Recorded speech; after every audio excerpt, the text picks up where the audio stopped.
حکمرانی کیوں نہ ہو، انسان اپنے دل کا سکون بھی اگر حاصل کرنا چاہتا ہے، اطمینان بھی اگر حاصل کرنا چاہتا ہے، وہ تمام کی تمام چیزیں انسان کو استغفار سے ملتی۔ کیسے؟ میں نہیں کہتا، اللہ تبارک و تعالیٰ نے قرآن مجید کے ذریعے ارشاد فرمایا، حضرت نوح علیہ السلام نے اپنے قوم سے کہا، اور ایک باری کو یاد رکھو، جتنے بھی انبیاء اس دنیا میں آئے، ہر نبی نے سب سے پہلی جو دعوت تھی وہ توحید کی دعوت تھی، اس کے بعد لوگوں کو استغفار کی دعوت، توحید کے بعد لوگوں کو استغفار کی طرف بلایا۔ یہ پیغام دیا تمام کے تمام انبیاء نے۔ اللہ تبارک و تعالیٰ کو ایک جاننے کے بعد انسان کو اللہ کے سامنے پیش کرنا ہوگا کہ اللہ میں گنہگار ہوں، میں خطا کار ہوں، میں سیاہ کار ہوں، میں گنہگار ہوں، میں نافرمانی کرنے والا ہوں، اللہ میں عاجزی کے ساتھ تجھ سے معافی طلب کرتا ہوں، بخشش طلب کرتا ہوں، تو مجھے معاف فرما دے۔ اس کا نام استغفار ہے۔ یعنی عاجزی کے ساتھ اللہ تبارک و تعالیٰ کے سامنے اپنے گناہوں کی بخشش طلب کرنا، اپنے گناہوں کی معافی طلب کرنا، اللہ کو منوانا، اپنے گناہوں کے ساتھ ساتھ عاجز ہونا، اس کا نام استغفار ہے۔ ایک آدمی آج کل ہم ماحول دیکھتے ہیں، گناہ بھی کر رہا ہے، تکبر بھی بھرا ہوا ہے، مستی بھی کرتا ہے، اللہ کی نافرمانی بھی کرتا ہے، ذرا برابر شرم و حیا اس کے اندر نہیں ہوتی، اللہ تبارک و تعالیٰ کا خوف نہیں ہوتا، یہ سوچتا نہیں آج کا مسلمان کہ کہیں اللہ ناراض نہ ہو جائے اور مجھ پر عذاب نازل نہ کر دے۔ بڑا بزدل ہے یہ انسان، بڑا متکبر ہے یہ انسان۔ یہی وجہ ہے کہ آج اپنی تنہائی پر، اپنی انفرادی ذات پر، اپنی خودی پر غور کرو اور پوری جماعت پر غور کرو، اپنے گاؤں والوں پہ غور کرو، اپنے شہر پر غور کرو، اپنے ضلع پر غور کرو، اپنے ملک پر غور کرو، ساری دنیا کی انسانیت پر غور کرو، ساری دنیا کے مسلمانوں میں غور کرو، تو ایک بات عیاں ہو جاتی ہے، ایک بات کھل کر ہمارے سامنے آتی ہے کہ آج کا مسلمان ذلیل ہے، آج کا مسلمان بزدل ہے، آج کا مسلمان ذلت و رسوائی کی زندگی گزار رہا ہے، آج کا مسلمان عزت کی خاطر غیروں کے دروازوں پہ جا رہا ہے، آج کا مسلمان عزت کی تلاش پہ غیروں کے سامنے ہاتھوں کو پھیلاتا ہے۔ اگر یہ مسلمان اسی عزت کی خاطر اللہ کے دربار میں حاضر ہوا ہوتا، استغفار کیا ہوتا، اللہ تبارک و تعالیٰ اس کی کوئی عزت کو اس کو واپس لوٹا دیتا۔ استغفار کے اندر وہ طاقت ہے میرے مسلمان بھائی، استغفار بڑی اہمیت کی حامل چیز ہے۔ ایک مرتبہ کا واقعہ نبی کریم صلی اللہ علیہ وسلم کے زمانے میں، مدینہ منورہ کے اندر نبی کریم صلی اللہ علیہ وسلم کے زمانے میں ایک ایسا وقت آیا کہ سارا کا سارا مدینہ دن کے وقت میں اندھیرا چھا گیا، سورج گرہن لگ گیا، سارے کے سارے لوگ پریشان ہوئے، کبھی اتنا اندھیرا نہیں ہوا تھا، کہیں ایسا نہ ہو کہ اللہ تبارک و تعالیٰ کا عذاب نازل ہو جائے، کہیں ایسا نہ ہو کہ قیامت قائم ہو جائے۔ یہ سوچ کر نبی کریم صلی اللہ علیہ وسلم مسجد کی طرف دوڑے ہوئے آتے، صحابہ اللہ کے نبی کے ساتھ آتے ہیں، اللہ کے نبی 2 رکعت نماز پڑھتے ہیں، نماز پڑھنے کے بعد کیا کرتے ہیں؟ اللہ کے نبی استغفار کرتے ہیں۔ کون استغفار کر رہا ہے؟ جن کے آگے پیچھے سارے کے سارے گناہ معاف، وہ نبی استغفار کر رہے ہیں۔ اللہ اکبر۔ وہ نبی اللہ تبارک و تعالیٰ کے سامنے کھڑے ہو کر دعا کرتے ہیں، اللہ جو بھی ہم نے گناہ کیے ہیں، اللہ ہمارے گناہوں کو معاف کرنا، اس امت کی گناہوں کو معاف کرنا۔ یہ دعا کرتے جاتے ہیں، دعا کرتے جاتے ہیں، وہ اندھیرا ختم ہوتا جاتا ہے، ختم ہوتا جاتا ہے، پھر ایک مرحلہ ایسا آتا ہے پورا مدینہ منور ہو جاتا ہے۔ اللہ اکبر۔ استغفار کے اندر طاقت اللہ نے رکھا ہے۔ حسن بصری کا ایک واقعہ میں بیان کرتا ہوں، توبہ و استغفار جب انسان کرتا ہوں نا، اس کی تمام مشکلات آسانیوں میں بدل جاتی ہیں۔ انسان سوچ بھی نہیں سکتا کہ مطلب میں اس مشکل سے کیسے نکل پاؤں گا، لیکن اللہ ایسے کارنامے، ایسے چیزیں اس کے ساتھ کرے گا کہ انسان حیران ہوگا۔ وہ استغفار کے اندر وہ طاقت ہے۔ ایک قیدی، ایک آدمی کو قیدی بنا دیا گیا، اس کو 1 سال کی سزا سنائی گئی۔ کتنے سال؟ 1 سال کی سزا سنائی گئی۔ اب وہ بڑا پریشان تھا کہ میری قید کی سزا ہے کبھی ختم نہیں ہوتی۔ آج کل آپ سعودی حکومت میں جائیں گے، جو قاضی فیصلہ کر دیتے ہیں وہ فیصلہ مفید ہوتا ہے، اس کے بعد دوسرا فیصلہ نہیں آتا، بہت مشوروں کے بعد آتا ہے۔ لیکن اس نے کیا کیا؟ اللہ تبارک و تعالیٰ کے سامنے استغفار کیا، 1 سال کی سزا پانے کے بعد اس نے اللہ سے استغفار کیا. استغفار کرنے کا یہ نتیجہ ہوا کہ ابھی 2 مہینے بھی نہیں گزرے تھے، لوگوں نے اسے بلایا، وہاں کی حکومت نے اس کو بلایا، کہا کہ تمہاری جو 1 سال کی سزا تھی اس 1 سال کی سزا کو ہم ختم کرتے ہیں، تمہیں آزاد کرتے ہیں. ابھی وہ استغفار کرتے کرتے باہر ہی نکلتا ہے، ایک آدمی آتا ہے، اس کے ہاتھ میں 3000 ریال دیتا ہے، کہتا ہے کہ لگتے ہو تم قید خانے میں تھے، بڑے مجبور ہو، بڑے پریشان لگتے ہو، ان پیسوں کو لے لو، ان پیسوں سے تجارت کر لو. اب وہ آدمی بڑا متاثر ہوتا ہے اور سوچتا ہے کہ کون سی نیکی تھی جو میں نے کی ہے. تو اس کو یاد آتا ہے میں نے استغفار کیا تھا، میں نے استغفار کیا تھا. استغفار کی وجہ سے اللہ تبارک و تعالیٰ نے جو چیز ناممکن تھی اس کو ممکن بنا دیا. میں مجبور تھا، کاروبار نہیں تھا میرے پاس، اللہ نے اس کاروبار کا بھی میرے لیے مہیا عطا فرمایا، اس کاروبار کا بندوبست عطا فرمایا. اللہ تبارک و تعالیٰ نے اس تجارت کا بندوبست کیا. اللہ تبارک و تعالیٰ نے میرے لیے صرف اور صرف استغفار کو. اس واقعے کو یاد کرو، بنی اسرائیل کا واقعہ. اس واقعے سے پہلے حسن بصری کا قول نقل کرتا ہوں. حسن بصری مسجد کے اندر بیٹھے ہوئے ہیں رحمہ اللہ. ایک آدمی آتا ہے، آ کر ان سے کہتا ہے میں جس گاؤں میں رہتا ہوں اس گاؤں کے اندر بارش نہیں ہو رہی، قحط ساری پڑ گئی، لوگ پریشان ہیں، جانور پریشان ہیں، ہمارے گاؤں کے اندر بارش نہیں ہے. تو انہوں نے جواب دیا استغفروا ربکم، تم اللہ تبارک و تعالیٰ سے استغفار کرو.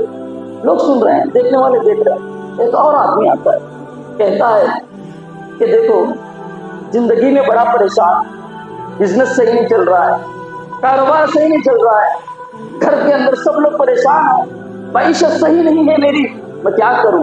تو انہوں نے کہا استغفروا ربکم، تم اپنے رب سے استغفار. پھر ایک آدمی آیا، اس نے کہا میں بہت پریشان ہوں، میرے پاس اولاد نہیں. اللہ اکبر، اولاد اللہ کی بہت بڑی نعمت ہوتی ہے. وہ کہنے لگا میرے پاس اولاد نہیں ہے، میں کیا کروں؟ تو انہوں نے کہا استغفروا ربکم، تم اپنے رب سے استغفار کرو. ایک آدمی آیا، ایک کا الگ الگ مسئلہ تھا، الگ الگ مسئلوں کا حل انہوں نے ایک ہی بیان کیا. پوچھنے والوں نے پوچھا اتنے لوگ تمہارے پاس آئے، الگ الگ مسئلے مسائل کو لے کر آئے، سب کو کہہ رہے ہو استغفروا ربکم، استغفار کرو استغفار کرو استغفار کرو. تو انہوں نے کہا یہ چیز میں نہیں کہتا، یہ چیز میرا اللہ تبارک و تعالیٰ قرآن مجید میں لکھتا ہے، یہ بات میں اپنی طرف سے نہیں کہہ رہا ہوں. اللہ تبارک و تعالیٰ نے سورۃ النوح کے اندر ارشاد فرمایا وَقُلْتُ اسْتَغْفِرُوا رَبَّكُمْ، نوح علیہ السلام نے اپنی قوم سے کہا استغفروا ربکم، اے میری قوم والو تم اللہ تبارک و تعالیٰ سے استغفار کرو. اور استغفار کے فوائد ذکر کیے. سب سے پہلا فائدہ یرسل السماء علیکم مدرارا، اللہ تبارک و تعالیٰ آسمان سے بارشوں کو نازل فرمائے گا. تم استغفار کرو گے اللہ تبارک و تعالیٰ بارشوں کو نازل فرمائے گا. یرسل السماء علیکم مدرارا ویمددکم باموال. تجارت میں گھاٹا چل رہا ہے، تجارت تمہاری صحیح نہیں چل رہی ہے، بزنس صحیح نہیں ہو رہا ہے، پریشان ہو، نوکری نہیں ہے، استغفار کرو. اللہ کا وعدہ ہے، اللہ نے کہا یرسل السماء علیکم مدرارا ویمددکم باموال. اللہ تبارک و تعالیٰ جب تم استغفار کرو گے اللہ تبارک و تعالیٰ تمہارے مال میں اضافہ فرمائے گا. یہ استغفار کا فائدہ. ایک اور چیز اللہ تبارک و تعالیٰ نے ارشاد فرمائی وَيُمْدِدُكُمْ بِأَمْوَالٍ وَبَنِينَ. اللہ تبارک و تعالیٰ جسے اولاد نہیں ہوتی، اگر وہ اللہ کے دربار میں سچے دل سے استغفار بھی کرتا ہے اللہ تبارک و تعالیٰ اس کو اولاد کا، یہ اللہ کا وعدہ ہے. وَيُمْدِدُكُمْ بِأَمْوَالٍ وَبَنِينَ وَيَجْعَلْ لَكُمْ جَنَّاتٍ وَيَجْعَلْ لَكُمْ أَنْهَارًا. تو بتانے کا مقصد یہ ہے دنیا کے اندر بھی تمہارے لیے کچھ خوشخبریاں، آخرت میں بھی تمہارے لیے خوشخبریاں، جنتیں اللہ تبارک و تعالیٰ نے دے رکھی. اگر انسان چاہتا ہے کہ اس کی دنیا کے ساتھ ساتھ اس کی آخرت بھی سدھر جائے، اس کی آخرت بھی اچھی ہو جائے، تو اسے استغفار کرنا ہوتا ہے. استغفار کے اندر بڑی طاقت ہے میرے مسلمان بھائی.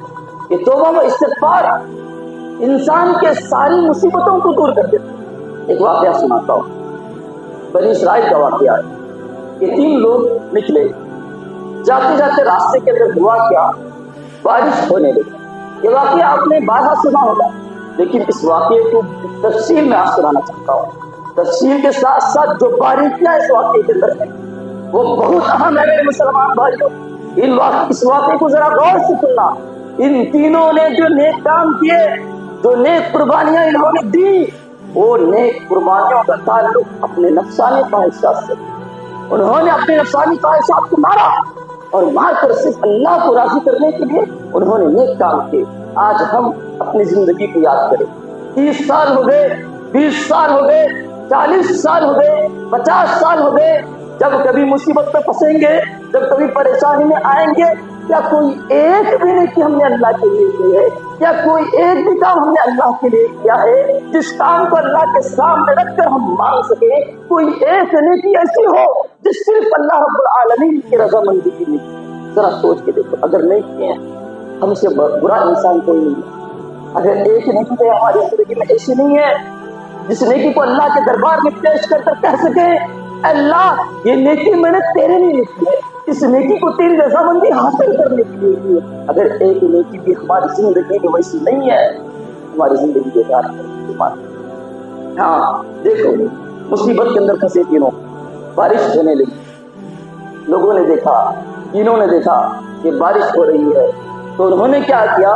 پہاڑ کے غار کے اندر جا کر پنا، وہاں جا کر چھپ گئے بارش سے بچنے کے لیے. لیکن بارش زوردار تھی، ہوائیں چلی، ایک بڑا سا پتھر آیا، اس غار کے منہ پہ آ کے پڑ گئے. اب ان کو باہر نکلنے کا کوئی راستہ نہیں تھا، نہ کوئی بچانے والا، نہ کوئی ان کی فریاد کو سننے والا، نہ کوئی انہیں آ کر اس غار سے نکالنے والا. اگر ایک ہی ذریعہ ان کے پاس تھا، وہ ہے اللہ تبارک و تعالیٰ سے دعا مانگتے، توبہ وہ استغفار کرتے. انہوں نے توبہ کی. ایسی توبہ کی، تینوں نے کہا ہم تینوں کیا کریں گے؟ اپنی زندگی کسی ایک نیکی کو یاد کریں گے جس نیکی کو ہم نے اللہ کے لیے کیا ہو، کسی اور کے لیے نہیں کیا. تینوں نے ایک ایک نیکی کو ملایا. پہلے آدمی نے اللہ تبارک و تعالیٰ سے دعا مانگی، اے اللہ میں ایک چرواہا ہوں، یعنی بکریوں کو چرانے والا. اے اللہ میں جب کبھی شام میں بکریوں کو لے کر اپنے گھر کے پاس واپس آتا ہوں تو سب سے پہلے ان بکریوں کا دودھ اپنے ماں باپ کو پلاتا ہوں. ماں باپ کی بڑی قدر کرنی چاہیے. زندگی میں ماں باپ کچھ بھی آپ کے ساتھ سلوک کریں، تم ان کے ہو، تمہارا مال بھی ان کا ہے، تم پورا کا پورا ان کے ہو. ماں باپ کی ناشکری کبھی نہ کرنا، ماں باپ کی ناشکری کبھی نہ کرنا. انہوں نے زندگی بھر تمہارے خاطر کام کیا. یہ دھوپ جو تپتی ہے، اس دھوپ کے اندر باہر نکلنے کے لیے ہم کتنی بار سوچتے ہیں کہ نہیں آج نہیں بعد میں کام کو دوں گا، لیکن تمہارے ماں باپ کو ماں باپ کہیں. یہ دھوپ تمہارے چہروں کو دیکھ کر وہ گھر سے باہر نکل جایا کرتے تھے کہ کچھ کما کے لاؤں، میرے معصوم سے بچے کو کھلاؤں، میرے معصوم سے بچے کو بھوکا دیکھنا مجھے گوارا نہیں. وہ ماں باپ اپنے بچوں کے ساتھ اتنی خدمت کرتے ہیں. لیکن آج کا ماحول کیا ہے؟ ایسے ماں باپ کو جا کر بوڑھے سفید خانوں میں ڈال دیا جاتا ہے. ماں باپ سامنے گھومتے رہتے ہیں، ان کا سہارا کوئی نہیں ہوتا ہے. جس بچے کو بچپن میں بار بار سوال کیا، اس بچے نے باپ سے ابو وہ کیا ہے، بار بار باپ بتاتا ہے بیٹا وہ چڑیا ہے. ابو وہ کیا ہے، باپ بار بار جتنے بھی بار بیٹا پوچھے گا، باپ بتاتا رہے گا کہ بیٹا یہ چڑیا ہے. لیکن بیٹا اتنا بدبخت، اتنا گیا گزرا نکلتا ہے کہ وہی باپ جب بوڑھا بن جاتا ہے، اس کا بچپنا اس کی طرف واپس لوٹ کے آتا ہے، وہ باپ اس کو سمجھ میں نہیں آتا کہ سامنے کیا ہو رہا ہے. اپنے معصوم سے بچے کو پوچھتا ہے بیٹا یہ کیا ہو رہا ہے، وہ کہتا ہے سمجھ میں نہیں آ رہا کیا، نظر نہیں آ رہا کیا. اپنے ماں باپ کی ناقدر کرتا ہے. ایسی اولاد بننے سے بچو، ایسی اولاد بننے سے بچو. اللہ تبارک و تعالیٰ قرآن مجید کے اندر جہاں عبادت کا حکم دیتا ہے، وہی والدین کے ساتھ حسن سلوک کا اللہ تبارک و تعالیٰ کو دیتا ہے. حسن سلوک کرو. ماں باپ کی بد دعا کبھی نہیں دینا. اور یاد رکھو ماں باپ بھی کبھی اپنے بچوں پر بد دعا نہیں دیتے. تمہاری دعائیں جیسے بچوں کے حق میں قبول ہوتی ہے، تمہاری بد دعائیں بھی ویسے ہی تمہارے بچوں کے حق میں قبول ہوتی ہے. ان بچوں پہ رحم کرنا.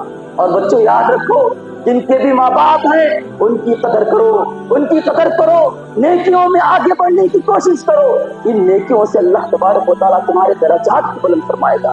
ان نیکیوں سے اللہ تبارک و تعالیٰ تمہاری پریشانیوں کو دور فرمائے گا. یاد رکھو اس نے دعا مانگی اللہ سے. کیا دعا مانگی؟ اللہ میں جب بھی واپس لوٹتا تھا تو سب سے پہلے میرے ماں باپ کو دودھ پلایا کرتا۔ ایک دن تاخیر ہو گئی، چارہ نہیں ملا مجھے، بکریوں کو چراتے چراتے بہت دور نکل گیا، اور جب واپس لوٹا تو میں نے کیا دیکھا، میرے ماں باپ سو چکے ہیں۔ اللہ، میرے ماں باپ سو چکے ہیں، لیکن اللہ تو گواہ ہے، اس دن میرے معصوم بچے میرے قدموں کے تلے روندے جا رہے تھے، روتے روتے مجھے کہہ رہے تھے ابو ابو بڑی بھوک لگی ہے، ذرا دودھ پلا دینا۔ اللہ تیری رضامندی کی خاطر میں نے میرے ماں باپ کو پلانے سے پہلے اپنے بچوں کو دودھ پلانا گوارا نہیں کیا، میں نے انتظار کیا، صبح تک میں کھڑے ہو کر میرے ماں باپ کے سرہانے کھڑے ہو کر میں نے ان کا انتظار کیا، میرے ابو امی تو جاگ جائیں گے، ان کو دودھ پلانے کے بعد نہیں میرے بچوں کو دودھ پلاؤں گا۔ معصوم معصوم بچے بلک رہے تھے، تڑپ رہے تھے، باپ کے دل پر کیا بیتی ہوگی۔ آج ذرا سی بات آتی ہے، پیاس سے ہمارے بچے رونے لگتے ہیں، فلٹر پانی ٹھنڈا ٹھنڈا پانی لا کر ہم ان کو دینے کے خوش کرنے کی کوشش کرتے ہیں، اس بات پہ کیا بیتی ہوگی۔ لیکن اس نے اپنے ماں باپ کی قدر کی، اپنے والدین کی اس نے قدر کی۔ اللہ سے دعا مانگی، اللہ اگر تیری رضامندی کی خاطر میں رات بھر کھڑا رہا، نیند نہیں کیا، میں نے جاگتا رہا، اگر وہ رضامندی، اگر وہ نیکی تیرے دربار میں قابل قبول ہے تو اس غار کے منہ پہ جو پتھر بیٹھا ہے اس کو ذرا سا ہٹا دینا۔ اللہ نے اس کی نیکی قبول فرمایا۔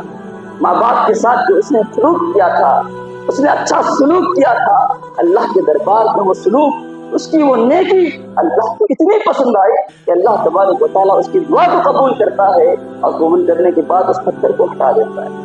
تو اس واقعے کے اندر پہلے آدمی سے دو چیزیں معلوم ہوتی، ایک ہے والدین کی اطاعت کریں گے، فرما برداری کریں گے، ان کی خدمت کریں گے، ان کی نافرمانی نہیں کریں گے۔ ان کی خدمت کرنے کا سب سے بڑا فائدہ یہ ہوگا کہ اللہ تبارک و تعالیٰ ہماری دعاؤں کو قبول کرے گا۔ اللہ، ماں باپ کی خدمت کرنے سے اللہ ہماری دعاؤں کو قبول کرتا ہے۔ ماں باپ کی خدمت کرنے سے دوسری چیز، در بدر ٹھوکریں کھا رہا، ہاں کاروبار نہیں، بزنس نہیں ہے، نوکری ڈھونڈ رہا، ماں باپ کی خدمت کرنے سے اللہ مشکل کو حل کرتا۔ دیکھو یہاں پر مشکل حل ہوئی کہ نہیں، ماں باپ کی خدمت اس نے کی، دعا اس نے کی، تو اللہ تبارک و تعالیٰ نے اس کی مشکل کو حل کر دیا۔ اس کے بعد تھوڑا سا پتھر ہٹ جاتا ہے، دوسرا آدمی اللہ تبارک و تعالیٰ سے دعا کرتا ہے، اللہ میں میری چچا ذات ایک بہن تھی جو میرے سامنے گھوما کرتی تھی، میں اسے بہت چاہتا تھا، میں نے چاہا کہ میں اس کے ساتھ ملاقات کر لوں، تو میں نے اپنا ارادہ جب اس کے سامنے ظاہر کیا، وہ بڑی غریب عورت تھی، بڑی غریب بچی تھی، لیکن اللہ سے ڈرنے والی، متقیہ، پرہیزگارہ عورت تھی، وہ نیک عورت تھی۔ وہ جب اس نے اپنے اظہار کو ظاہر کیا، مجبور تھی، کھانے کے لیے کھانا نہیں تھا، تو اس نے کہا کچھ پیسے لا کر دے دو، میں تمہاری خواہش پوری کروں۔ جب وقت آیا، اللہ جب وہ دعا مانگ رہا اللہ تبارک و تعالیٰ سے، وقت آیا، میں اس کے سامنے بیٹھا ہوا تھا، اس نے مجھے تیرا خوف دلایا، اس نے مجھے صرف اتنا کہا آج اس دنیا کا کوئی انسان دیکھ رہا ہے کہ نہیں دیکھ رہا ہے، اللہ تبارک و تعالیٰ دیکھ رہا ہے۔ میں اٹھ گیا تھا، اگر اللہ اس وقت میں اپنے نفسانی خواہشات کو رکھ کر تیری رضامندی کی خاطر اٹھا ہوں، اگر وہ نیکی تیرے دربار میں قابل قبول ہے تو اس پتھر کو ہٹا دینا۔ توبہ کی اس نے، اللہ تبارک و تعالیٰ نے اس کی توبہ کو قبول فرمایا، اس کی دعا کو اللہ تبارک و تعالیٰ نے قبول فرمایا، پتھر تھوڑا سا ہٹ جاتا ہے۔ اس وقت اس دوسرے انسان نے جو دعا مانگی، اس کے اندر باریکی یہ ہے میرے مسلمان بھائیوں، انسانی زندگی کے اندر آج کے نوجوانوں میں سب سے زیادہ نفسانی خواہشات پائے جاتے ہیں۔ وہ عورت، وہ بچی جو غریب تھی پھر بھی اللہ تبارک و تعالیٰ سے ڈرنے والی تھی، اللہ تبارک و تعالیٰ نے ان کی زندگیوں کو سنوارا، کیونکہ وہ عورت غریب ہونے کے باوجود نافرمانی نہیں کی، اس نے اللہ کی باتوں کو ٹھوکر نہیں مارا۔ آج کل کیا ہوتا ہے، آج کل کی نوجوان بچیاں برقع نکال کر بے پردہ ہو کر غیروں کے سامنے چلتی ہیں، بے پردہ ہو کر رمضان کے مہینے میں، رمضان کے دن، عید کے دن، خصوصاً عید کے دوسرے دن آپ دیکھتے ہوں گے بے حیائی، بے پردگی کا وہ ننگا ناچ اس دنیا کے اندر ہوتا ہے کہ شاید یہ آسمان و زمین دیکھ کر حیران و پریشان ہو جاتے ہیں کہ یہ بے پردگی ان مسلمان عورتوں کی بچیوں میں کہاں سے آتی ہے۔ یاد رکھو، جو بچی اور جو بچہ ان نفسانی خواہشات کو روک کر اللہ کی خاطر زندگی گزارتا ہے، اللہ تبارک و تعالیٰ اس کی مشکلات کو آسانیوں میں بدل دیتا ہے۔ یہ چیزیں واقعات کے لیے بات کیا ہے۔ تیسرے آدمی نے دعا مانگی اللہ تبارک و تعالیٰ سے، اے اللہ ایک آدمی آیا میرے پاس کام کیا، کیا کام کیا؟ محنت کی، مزدوری کی اس نے، اور میں نے اس کی مزدوری کا یہ معاوضہ طے کیا کہ میں اس کو 3 سا چاول دوں گا۔ اس نے کام کیا، کام کرنے کے بعد میرے پاس آیا، میرے پاس آنے کے بعد جب اس نے معاوضہ طلب کیا کہ دو مجھے پیسے، میں اس کو 3 سا چاول جب پیش کیا اس کو بڑا غصہ آیا، کہا کہ میں بڑی محنت کرنے والا سب لوگوں کے برابر مجھے دیتے ہو، یہ کہہ کر وہ واپس چلا گیا۔ لیکن اللہ یہ اس کا معاوضہ تھا، ایک نوکری کا کام کرنے والا، ایک نوکر کا یہ حق تھا، اس حق کو میں نے نہیں کھایا۔ کیا آج ہم غیروں کے حقوق کو مار کے کھا لیتے ہیں؟ ہاں، جھوٹ بول کے اس کا پیسہ لوٹے، اس کا پیسہ لوٹے۔ یہاں پر دیکھو، یہ کام کرنے والا پیسہ نہیں لیا تو اس آدمی نے نیکی کیا کی؟ اسی پیسوں کو تجارت میں لگایا۔ اللہ نے اتنی برکت دی، اتنی برکت دی کہ اس 3 سال کے اندر اس نے کئی گائیوں کو خریدا اور ان گائیوں کو چرانے کے لیے کئی نوکر رکھے، اتنی اللہ تبارک و تعالیٰ نے برکت دی۔ پھر ایک دن وہ آدمی چلا آیا میرے پاس، مجبور تھا، کہنے لگا ایک دن میں تمہارے پاس کام کیا تھا، میں اپنا معاوضہ نہیں لیا تھا، اور مجھے ضرورت ہے وہ معاوضہ اللہ کی خاطر مجھے دے دو۔ تو آدمی کہنے لگا کہ جتنے بھی گائے نظر آ رہے ہیں، جتنے بیل اور گائے نظر آ رہے ہیں، اور جو نوکر چاکر نظر آ رہے ہیں جن کو چلانے والے، یہ پورا کا پورا تیرا ہے لے کے چلا۔ وہ کہنے لگا مذاق کر رہے ہو کیا؟ وہ کہنے لگا مذاق نہیں کر رہا، یہ تیرے مال میں نے کمایا ہے، تیرا حق ہے، تو لے کر جا۔ وہ لے کر چلا گیا۔ اللہ اگر یہ نیکی تیرے دربار میں قابل قبول ہے تو مجھے اس میری نیکی کو قبول فرما اور میری توبہ کو قبول فرما، ہمارے گناہوں کو بخش دے۔ اللہ اس چٹان کو ذرا سا ہٹا دے۔ اس کے بعد اللہ تبارک و تعالیٰ اس چٹان کو مکمل ہٹا دیتا ہے۔ تو اس تیسرے آدمی نے دعا مانگی، اس کے اندر ایک غور طلب بات یہ ہے میرے مسلمان بھائیوں کہ آدمی جب مزدوری کرتا ہے اس کا پسینہ سوکھنے سے پہلے اس کی مزدوری دے دی جائے، یہ حق ہے مزدور کا۔ ہاں، آج کل ہم مزدوروں کے ساتھ اس سے سلوک نہیں کرتے۔ ایک ہندو ہمارے پاس کام کرتا ہے، اس ہمارے اخلاق سے اس کو متاثر ہونا ہے، اور متاثر ہونے کے بجائے اپنے لوگوں کے پاس جا کر یہ کہتا ہے ایک مسلمان کے پاس میں کام کرتا ہوں، 1 تاریخ کو دینے کا وعدہ کرتا ہے، 10 تاریخ ہے تو تنخواہ نہیں دیتا۔ یہ حالت ہے مسلمانوں، ایسے نہیں کرنا کبھی۔ اپنے وعدے کے پکے بنو، مزدور کو اس کا حق مکمل دو۔ ایک نوکر تمہارے پاس کام کرتا ہے، اس کا حق اس کو مکمل دو۔ اس کا حق دینے کا نتیجہ یہ ہوگا کہ اللہ تبارک و تعالیٰ تمہارے توبہ کو قبول کرے گا، تمہاری مصیبتوں کو اللہ تبارک و تعالیٰ دور کرے گا۔ تو بتانے کا مقصد یہ ہے میرے مسلمان بھائیوں، ان تمام واقعات کے اندر، ان تمام چیزوں نے ہم نے یہ دیکھا کہ جب انسان اللہ سے دعا مانگتا ہے، کتنی بھی بڑی مصیبت کیوں نہ ہو، اللہ تبارک و تعالیٰ اس مصیبت کو ٹال دیتا ہے، اس مصیبت کو اللہ تبارک و تعالیٰ دور کر دیتا ہے۔ استغفار کے اندر بڑی ہی طاقت ہے میرے مسلمان بھائیوں۔ استغفار کرنے سے، جیسے میں نے واضح کیا آپ لوگوں کے سامنے، ایک مرتبہ کا واقعہ مدینہ منورہ کے اندر 23 سالی کا ماحول تھا۔ کون سا ماحول تھا؟ 23 سالی۔ بارش نہیں ہو رہی ہے، لوگ پریشان ہیں۔ ایسے وقت میں خلافت کس کی تھی؟ عمر بن خطاب کی خلافت تھی۔ عمر بن خطاب نکلتے ہیں، اللہ تبارک و تعالیٰ کے دربار میں حاضر ہوتے ہیں۔ حاضر ہونے کے بعد اللہ سے فریاد کرتے ہیں۔ الفاظ کون سے ادا کرتے ہیں؟ الفاظ استغفار کے ادا کرتے ہیں کہ اللہ ہماری زندگی میں نے بہت گناہ کیے ہیں، میری قوم نے، میرے لوگوں نے، اس مدینے والوں نے بہت گناہ کیے، اللہ ہمارے گناہوں کو معاف فرما دے۔ اور لوگ کہہ رہے ہیں اے عمر بارش طلب کرو، بارش کے بجائے تم استغفار کر رہے ہو۔ تو عمر بارہا استغفار کرتے گئے یہاں تک کہ اسی مجلس کے اندر اللہ سے استغفار کر رہے ہیں، اللہ تبارک و تعالیٰ آسمانوں سے بارش کو نازل کر دیتا ہے۔ یہ استغفار کی طاقت ہے میرے مسلمان بھائی۔ جو بھی انسان استغفار کرتا ہے نا، اللہ تبارک و تعالیٰ یہ طاقت اس کے اندر دیتا۔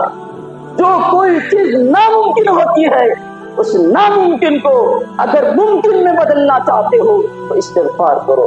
آج کل ہم دشمنوں کے خوف سے زندگی گزارنے والے مسلمان بے حیا ہو کر، بے شرم ہو کر، گناہوں میں لت پت یہ سوچ رہے ہیں کہ ہم غالب آ جائیں گے، ہم کامیاب ہو جائیں گے۔ کبھی نہیں ہو سکتے، جب تک یہ مسلمان گناہوں کو چھوڑ کے استغفار نہیں کرے گا، توبہ نہیں کرے گا، اپنے گناہوں کی بخش طلب نہیں کرے گا، یہ خوف برابر مسلمانوں کے اندر رہے گا، برابر مسلمان قتل کیا جائے گا، برابر مسلمانوں کو مارا جائے گا، برابر مسلمانوں کے خون کی کوئی اہمیت نہیں رہے گی۔ یہ مسلمانوں کا خون پانی سے زیادہ سستا بن جائے گا اگر ایسے ہی گناہوں کا سلسلہ چلتا رہا، اللہ کی نافرمانی چلتی رہی۔ اللہ تبارک و تعالیٰ جب ناراض ہو جاتا ہے اپنی ساری رحمتوں کو اللہ تبارک و تعالیٰ اٹھا لیتا ہے۔ اگر ان رحمتوں کو واپس لوٹانا چاہتے ہو، اگر چاہتے ہو کہ اس روٹے ہوئے رب کو پھر دوبارہ منا لے، اس کی مدد پھر دوبارہ اس دنیا کے اندر ہماری خاطر نازل ہو جائے، تو ایک ہی چیز باقی ہے میرے مسلمان بھائیوں، وہ چیز ہے استغفار کرو، استغفار کرو، اللہ سے اپنے گناہوں کی بخشش طلب کرو، تمہاری تمام کی تمام مصیبتیں ختم ہو جائیں گی، تمہارا خوف ختم ہو جائے گا، تمہارا خون جو اتنی اہمیت کا حامل ہے، وہ خون کی اہمیت، وہ بلندی، وہ مقام پھر اللہ تبارک و تعالیٰ تمہیں دے گا۔ ایک واقعہ میں بیان کرتا ہوں۔ ایک عورت تھی، بہت سارے واقعات ہیں جو صحابہ کی زندگی کے واقعات آپ لوگوں نے سنے ہوں گے۔ استغفار کرنے والوں کے آج کے زمانے میں بھی روزانہ استغفار کرنے والے ایسے واقعات، ایسی چیزیں انہوں نے اپنی زندگی میں دیکھی کہ کوئی آدمی سوچ بھی نہیں سکتا کہ صرف استغفار کرنے سے میری زندگی سدھر جائے گی۔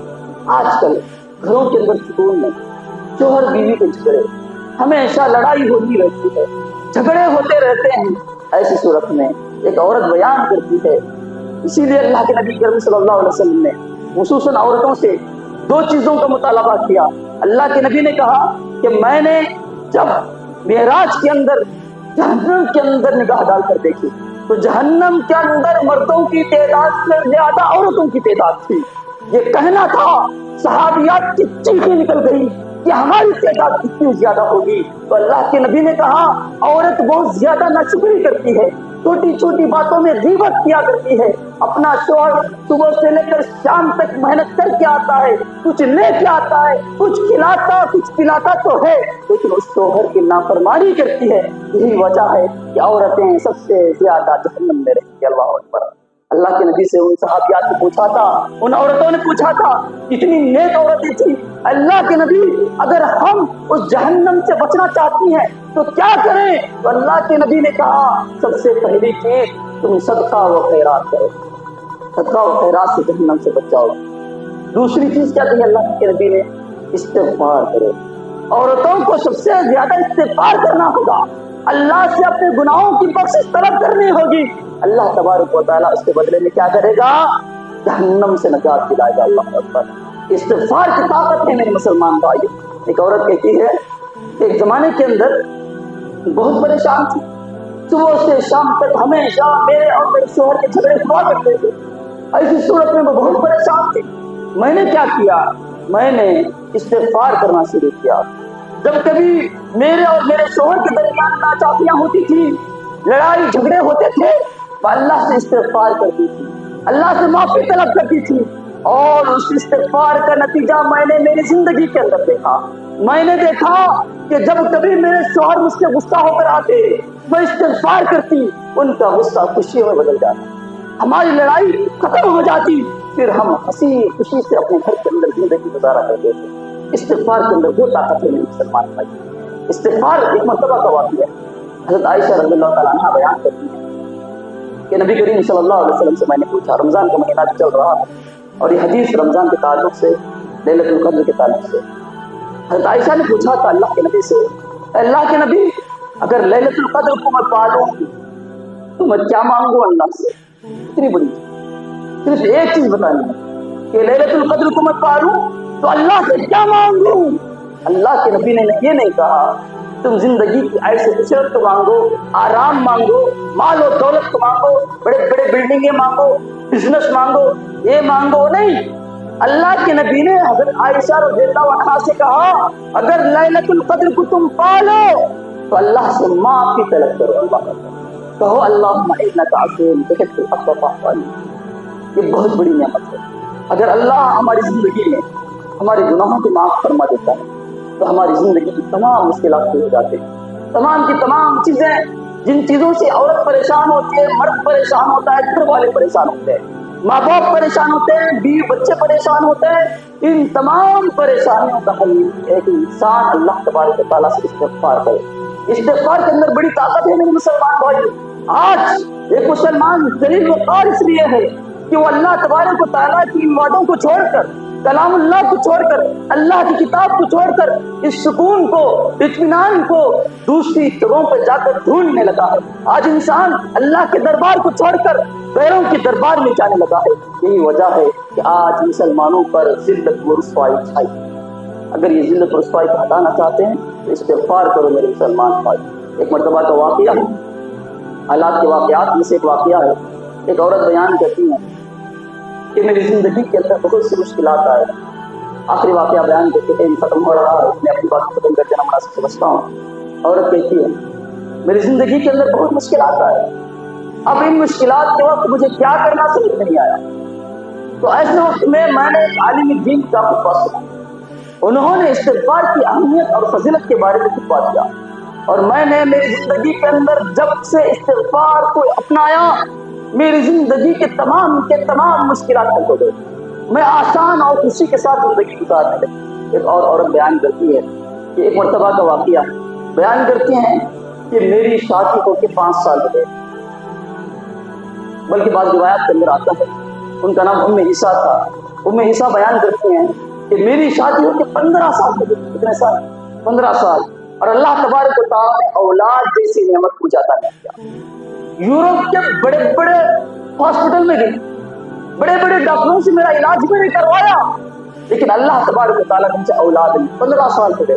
لیکن میں نے ایک مرتبہ ریڈیو کے اندر استغفار کی اہمیت کے بارے میں ایک پیغام سنا, ایک کتاب سنا, ایک درس سنا. اس کے بعد میں نے اپنی زندگی میں استغفار کو لازم کر دیا. زندگی بھر صبح و شام میں استغفار کیا کرتی تھی. ابھی 6 مہینے نہیں گزرے تھے, 6 مہینے نہیں گزرے تھے کہ اللہ تبارک و تعالیٰ نے مجھے اولاد کے آثار واقع کر دیا. اللہ, یہ استغفار کی اہمیت ہے میرے مسلمان بھائیوں. اللہ کا وعدہ ہے استغفار کرو, اللہ مال بھی دے گا, اولاد بھی دے گا. یہ نازل نہ ہونے والی بارش کو بھی اللہ تبارک و تعالیٰ آسمان سے برسائے گا. یہ اللہ کا وعدہ ہے. ایک عورت بیان کرتی ہے کہ میری زندگی کے اندر ایک ایسا موقع آیا کہ میرے شوہر کا انتقال ہو گیا. اللہ اکبر, بڑا دکھ بھرا وہ منظر ہوتا ہے کہ عورت کے ہوتے ہوئے, اس کی اولاد کے ہوتے ہوئے جب اس کا شوہر کا انتقال ہو جاتا ہے, کوئی سہارا اس کے پاس اللہ کے سوا باقی نہیں رہتا. ایسے وقت میں وہ عورت بیان کرتی ہے میرے شوہر کا جب انتقال ہوا مجھے 5 بچے اور بچیاں تھیں. میں بہت پریشان تھی. میرے خاندان والے میرا ساتھ دینا چھوڑ دیے. میں اکیلے تنہا اپنے بچوں کے ساتھ راتوں میں رویا کرتی. ان کے پریشانیوں کو دیکھ کر میرے دل کو بڑی تکلیف ہوتی, بڑا دکھ ہوتا. کچھ بھی سمجھ میں نہیں آ رہا تھا کہ زندگی میں کروں تو کیا کروں کہ معصوم بچے بھوک سے, پیاس سے روتے ہیں, بلکتے ہیں. میری زندگی میں کیسے ان کو پالوں, ان معصوم بچوں کا کیسے سہارا ہو. اس کے بعد وہ عورت بیان کرتی ہے ایک مرتبہ میں نے استغفار کی فضیلت کی. اس کے بعد سے میں نے بھی استغفار کیا, میرے بچوں کو بھی استغفار کا پابند بنا دیا. میں نے کچھ ہی دنوں کے اندر یہ دیکھا کہ اللہ تبارک و تعالیٰ نے مجھے کپڑے سینا آتا تھا. اللہ تبارک و تعالیٰ نے کمپنی کے اندر مجھے کپڑے سینے کی نوکری دلا دی. اس کے بعد میں نے میرے پورے بچوں کو پڑھایا. پورے بچے میرے اچھی نوکری کے اندر ہیں, آج پورے ہنسی خوشی سے اپنے گھر کے اندر زندگی گزار رہے ہیں. ایک مجبور عورت جب استغفار کے سہارے کو تھامتی ہے تو اللہ تبارک و تعالیٰ کیسے اس کی زندگی کو آسانیوں میں بدل دیتا ہے. میرے مسلمان بھائی, تو پیغام یہ دینا چاہتا ہوں, وقت ختم ہو چکا ہے. یہ پیغام دینا چاہتا ہوں میرے نوجوان بھائیوں, مسلمانوں, ہماری زندگی کے اندر آج جو ذلت اور رسوائی حقیقت عبارت ہمارے اندر چھائی ہوئی ہے, ہمارے دلوں کے اندر جو بزدلی آج ہے, اس بزدلی کو ہٹانا چاہتے ہو, ذلت اور رسوائی کو چھوڑ کر عزت کی زندگی گزارنا چاہتے ہو تو استغفار کو اپنی زندگی میں لازم پکڑو. اپنی زندگی سے گناہوں سے دور ہو جاؤ, گناہوں کو چھوڑو, پھر دیکھو اللہ تبارک و تعالیٰ تمہاری زندگی کے اندر کیسی برکتیں نازل فرمائے گا. آخر میں اللہ تبارک و تعالیٰ سے میں دعا کرتا ہوں کہ اللہ تبارک و تعالیٰ ہماری زندگی میں ہمیں گناہوں سے دور فرمائے. اللہ تبارک و تعالیٰ ہمارے گناہوں کو معاف فرمائے. اللہ تبارک و تعالیٰ ہمارے گناہوں کی بخشش ہم طلب کرتے ہیں, ہماری بخشش کو اللہ تبارک و تعالیٰ قبول فرمائے. ہم میں جو مجبور ہے اللہ تبارک و تعالیٰ ان کی مجبوریوں کو دور فرمائے. ہمیں جو بھی مسلمان کاروبار کی پریشانیوں میں ہیں ہم اللہ سے فریاد کرتے ہیں کہ اللہ تبارک و تعالیٰ ان کی کاروباروں میں برکت عطا فرمائے. اللہ تبارک و تعالیٰ سے یہ بھی دعا کرتے ہیں کہ بہت دنوں سے بارش نہیں ہوئی ہے, اللہ تبارک و تعالیٰ ہم گنہگاروں کے گناہوں کو معاف فرما کر بارش اس سرزمین پر نازل فرمائے. آمین یا رب العالمین. وآخر دعوانا ان الحمد للہ رب العالمین.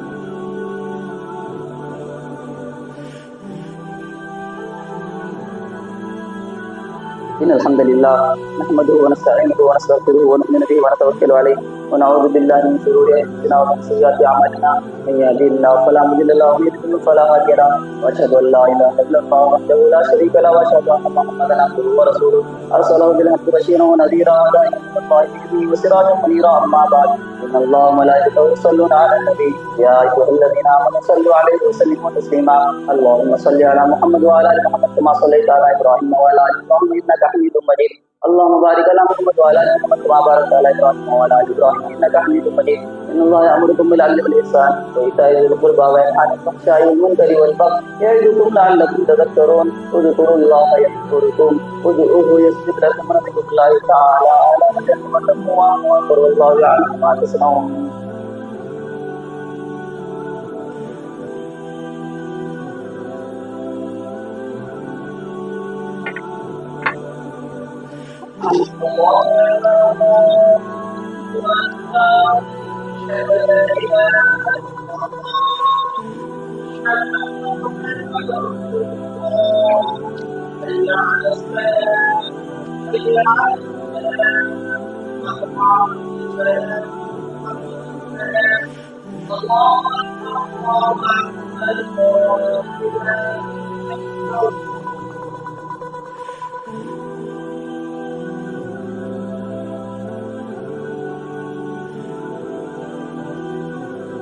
سفین درست کرنا. اللہ اکبر.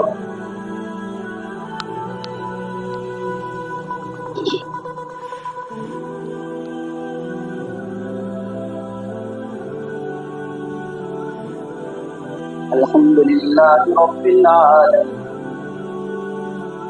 الرحمن الرحیم مالک یوم الدین إياك نعبد وإياك نستعين اهدنا الصراط المستقيم صراط الذين أنعمت عليهم غير المغضوب عليهم ولا الضالين.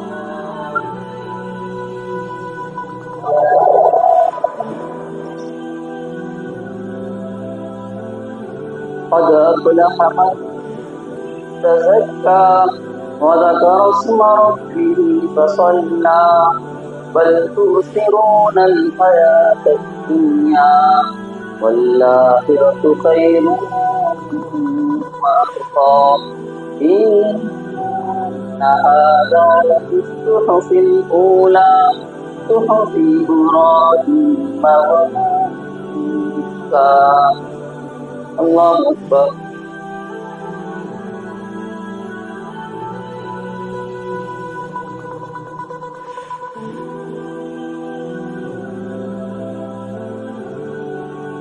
سمع الله لمن حمده. الله أكبر.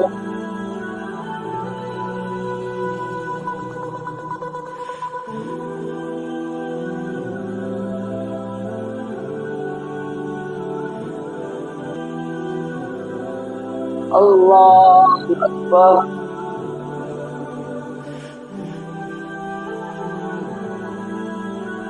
الله أكبر.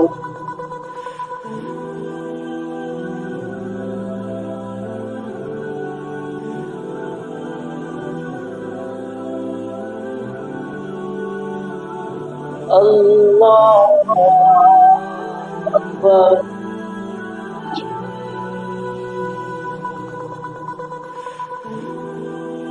الحمد لله رب العالمين الرحمن الرحيم مالك يوم الدين إياك نعبد وإياك نستعين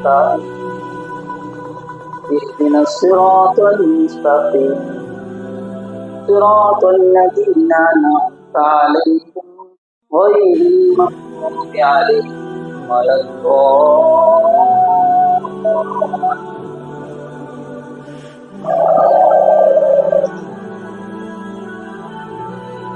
أفلا ينظرون إلى الإبل كيف خلقت وإلى السماء كيف رفعت وإلى الجبال كيف نصبت وإلى الأرض كيف سطحت فذكر إنما أنت مذكر لست عليهم بمسيطر إلا من تولى وكفر فيعذبه الله العذاب الأكبر إن إلينا إيابهم ثم إن علينا حسابهم. الله أكبر.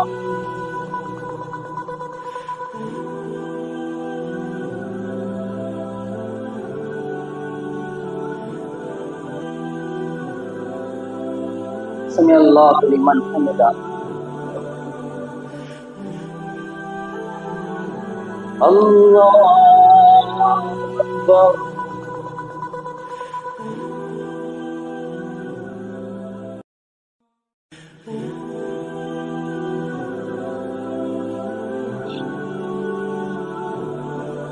الله أكبر.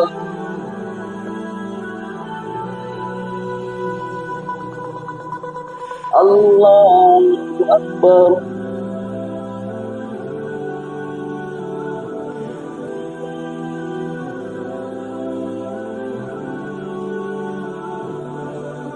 الله أكبر.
السلام عليكم ورحمة الله.